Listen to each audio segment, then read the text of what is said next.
Praise the Lord. Greetings to you all in the name of our Lord and Savior Jesus Christ. Today's Bible verse, the book of Habakkuk, chapter 3, verse 19. The sovereign Lord gives me strength. He makes me sure-footed as a deer and keeps me safe on the mountains. ಹಬಕ್ಕೂಕನ ಪ್ರವಾದನೆಯ ಗ್ರಂಥ 3ನೇ ಅಧ್ಯಾಯ 19ನೇ ವಚನ. ಕರ್ತನಾದ ಯೆಹೋವನೇ ನನ್ನ ಬಲ, ಆತನು ನನ್ನ ಕಾಲನ್ನು ಜಿಂಕೆಯ ಕಾಲಿನಂತೆ ಚುರುಕು ಮಾಡಿ ನನ್ನ ಉನ್ನತ ಪ್ರದೇಶಗಳಲ್ಲಿ ನನ್ನನ್ನು ನಡೆಸುತ್ತಾನೆ. ಇವತ್ತಿನ ಈ ವಾಕ್ಯದಲ್ಲಿ ಪ್ರವಾದಿಯಾದ ಹಬಕ್ಕೂಕನು ವಿಶ್ವಾಸದಿಂದ ಅರಿಕೆ ಮಾಡುತ್ತಾ ಇದ್ದಾನೆ.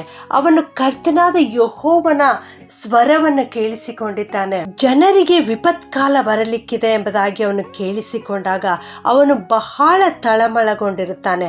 ಅಂತ ಒಂದು ಸಂದರ್ಭದಲ್ಲಿ ತಾಳ್ಮೆಯಿಂದ ಕಾದಿದ್ದು ವಿಶ್ವಾಸದಿಂದ ಈ ಅರಿಕೆಯನ್ನು ಮಾಡುತ್ತಾ ಇದ್ದಾನೆ. ಕರ್ತನಾದ ಯೆಹೋವನು ನನ್ನ ಬಲವಾಗಿದ್ದಾನೆ ಎಂಬುದಾಗಿ. ಹೌದು, ಅವನ ಬಲಹೀನತೆಯಲ್ಲಿ ತನ್ನ ಜನರು ಕಷ್ಟಕ್ಕೆ ಒಳಗಾದಾಗ ಯೆಹೋವನು ನನಗೆ ಬಲವನ್ನು ಅನುಗ್ರಹಿಸುತ್ತಾನೆ ಎಂಬುದಾಗಿ ವಿಶ್ವಾಸದಿಂದ ಅವನು ಅರಿಕೆ ಮಾಡುತ್ತಾ ಇದ್ದಾನೆ. ಹೌದು ನನ್ನ ಪ್ರಿಯ ದೇವಜನರೇ, ನಮ್ಮ ಬಲಹೀನತೆಯಲ್ಲಿಯೂ ಕೂಡ ನಮ್ಮ ಕರ್ತನಾದ ಯೆಹೋವನು ನಮಗೆ ಬಲವನ್ನು ಕೊಡುವಾತನು. ಜಯಶಾಲಿಯಾದ ದೇವರು, ಮಹಾಭಯಂಕರನಾದ ದೇವರು, ಶೂರನಾದ ದೇವರು ನಮ್ಮ ದೇವರಾಗಿದ್ದಾರೆ. ನಾವು ವಿಶ್ವಾಸದಿಂದ ಅರಿಕೆ ಮಾಡುವಾಗ ದೇವರು ನಮಗೆ ಬಲವನ್ನು ಅನುಗ್ರಹಿಸುತ್ತಾರೆ. ಫಿಲಿಪ್ಪಿಯವರಿಗೆ ಬರೆದ ಪತ್ರಿಕೆ 4ನೇ ಅಧ್ಯಾಯ 12 ಮತ್ತು 13ನೇ ವಚನದಲ್ಲಿ ನಾವು ನೋಡ್ತೇವೆ. ಅಲ್ಲಿ ಪೌಲನು ಈ ರೀತಿ ಹೇಳುತ್ತಾನೆ, ನಾನು ಯಾವ ತರದ ಸ್ಥಿತಿಯಲ್ಲಿದ್ದರೂ ಕೂಡ ನನಗೆ ಅದರ ಗುಟ್ಟು ತಿಳಿದಿದೆ. ಏನೆಂದರೆ ನಾನು ನನ್ನನ್ನು ಬಲಪಡಿಸುವಾತನಲ್ಲಿದ್ದುಕೊಂಡು ಎಲ್ಲಕ್ಕೂ ಶಕ್ತನಾಗಿದ್ದೇನೆ ಎಂಬುದಾಗಿ. ಹೌದು, ಇವತ್ತು ನಿನ್ನ ಪರಿಸ್ಥಿತಿ ಯಾವ ರೀತಿಯಲ್ಲಿರುವುದಾದರೂ ನಿನ್ನನ್ನು ಬಲಪಡಿಸಲಿಕ್ಕೆ ಕರ್ತನಾದ ಯೆಹೋವನು ನಿನ್ನ ಜೊತೆಗಿರುತ್ತಾನೆ. ನೀನು ವಿಶ್ವಾಸದಿಂದ ಈ ಅರಿಕೆ ಮಾಡು. ಯೆಹೋವನು ನನ್ನೊಂದಿಗಿದ್ದಾನೆ. ಯೇಸು ಸ್ವಾಮಿ ಸದಾಕಾಲಕ್ಕೂ ನನ್ನೊಂದಿಗಿದ್ದಾನೆ.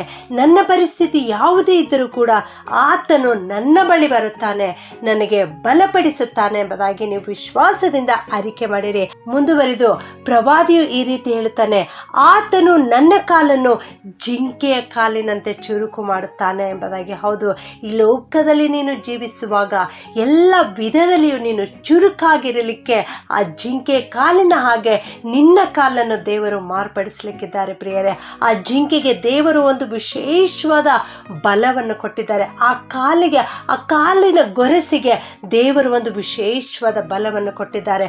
ಅದು ಪರ್ವತವನ್ನು ಹತ್ತುವಾಗ ಆ ಪರ್ವತ ಅಂಕುಡೊಂಕಾಗಿರುತ್ತದೆ, ಕೊರಕಲಾದ ಪ್ರದೇಶವಾಗಿರುತ್ತದೆ, ಆದರೂ ಕೂಡ ಅದು ನೆಟ್ಟಾಗಿ ಓಡುತ್ತದೆ. ಅದು ಬಹಳ ಚುರುಕಾಗಿ ವೇಗವಾಗಿ ಓಡುತ್ತದೆ. ಇಲ್ಲಿ ಹಬಕ್ಕೂಕ ಪ್ರವಾದಿಯು ಅರಿಕೆ ಮಾಡುತ್ತಾ ಇದ್ದಾನೆ, ಆ ಜಿಂಕೆ ಕಾಲಿನಂತೆ ದೇವರು ನನ್ನ ಕಾಲನ್ನು ಮಾಡುತ್ತಾರೆ, ನನ್ನನ್ನು ಉನ್ನತವಾದ ಪ್ರದೇಶಗಳಲ್ಲಿ ದೇವರು ನಡೆಸುತ್ತಾನೆ ಎಂಬುದಾಗಿ. ಹೌದು ನನ್ನ ಪ್ರಿಯ ದೇವಜನರೇ, ಇಂದು ನಿನ್ನ ಪರಿಸ್ಥಿತಿ ಏನೇ ಆಗಿದ್ದರೂ ದೇವರು ನಿನ್ನನ್ನು ಇಂದು ಉನ್ನತವಾದ ಸ್ಥಾನಕ್ಕೆ ಏರಿಸಲಿಕ್ಕಿದ್ದಾರೆ, ಮೇಲ್ಮಟ್ಟಕ್ಕೆ ಏರಿಸಲಿಕ್ಕಿದ್ದಾರೆ. ನೀನು ವಿಶ್ವಾಸದಿಂದ ಹೇಳು, ಯೆಹೋವನು ನನ್ನ ಬಲವಾಗಿದ್ದಾನೆ, ಯೆಹೋವನು ಜಿಂಕೆ ಕಾಲಿನಂತೆ ನನ್ನನ್ನು ಕೂಡ ಚುರುಕು ಮಾಡುತ್ತಾನೆ, ಯೆಹೋವನು ನನ್ನನ್ನು ಉನ್ನತವಾದ ಪ್ರದೇಶದಲ್ಲಿ ನಡೆಸುತ್ತಾನೆ ಎಂಬುದಾಗಿ ಪ್ರಾರ್ಥನೆ ಮಾಡಿಕೊಳ್ಳೋಣ. ಪ್ರೀತಿಯ ಪರಲೋಕದ ತಂದೆಯೇ, ನಿಮಗೆ ಸ್ತೋತ್ರಪ್ಪ. ಅಂದು ಹಬಕ್ಕೂಕ ಪ್ರವಾದಿಯ ಮೂಲಕವಾಗಿ ಹೇಳಿರುವಂಥ ಮಾತನ್ನು ಇಂದು ಪರಿಶುದ್ಧಾತ್ಮನ ಮೂಲಕವಾಗಿ ನಮಗೆ ತಿಳಿಸಿಕೊಟ್ಟಿದ್ದೀರಿ ದೇವ, ನಿಮಗೆ ಸ್ತೋತ್ರ ತಂದೆ. ಇಂದು ಈ ವಾಕ್ಯವನ್ನು ಕೇಳಿಸಿಕೊಳ್ಳುತ್ತಿರುವ ಪ್ರತಿಯೊಬ್ಬೊಬ್ಬರನ್ನು ಆಶೀರ್ವಾದ ಮಾಡು ಕರ್ತನೆ. ಇಂದು ಅವರು ತಮ್ಮ ಜೀವಿತದಲ್ಲಿ ಎಂಥ ಪರಿಸ್ಥಿತಿಯನ್ನು ಎದುರಿಸುತ್ತಾ ಇರುವುದಾದರೂ ದೇವ, ನೀನು ಅವರಿಗೆ ಬಲವಾಗಿದ್ದುಕೊಂಡು ಆಶೀರ್ವಾದ ಮಾಡಪ್ಪ. ಅವರ ಕಾಲನ್ನು ಜಿಂಕೆ ಕಾಲಿನಂತೆ ಮಾರ್ಪಡಿಸು ಸ್ವಾಮಿ. ಅವರನ್ನು ಉನ್ನತವಾದ ಸ್ಥಾನಕ್ಕೆ ಏರಿಸಪ್ಪ. ಎಲ್ಲ ವಿಧದಲ್ಲಿಯೂ ಅವರು ಅಭಿವೃದ್ಧಿ ಕಾಣಲಿಕ್ಕಾಗುವಂತೆ ಸಹಾಯ ಮಾಡಬೇಕಾಗಿ ಯೇಸುವಿನ ನಾಮದಲ್ಲಿ ಬೇಡುತ್ತೇನೆ ತಂದೆಯೇ, ಆಮೆನ್.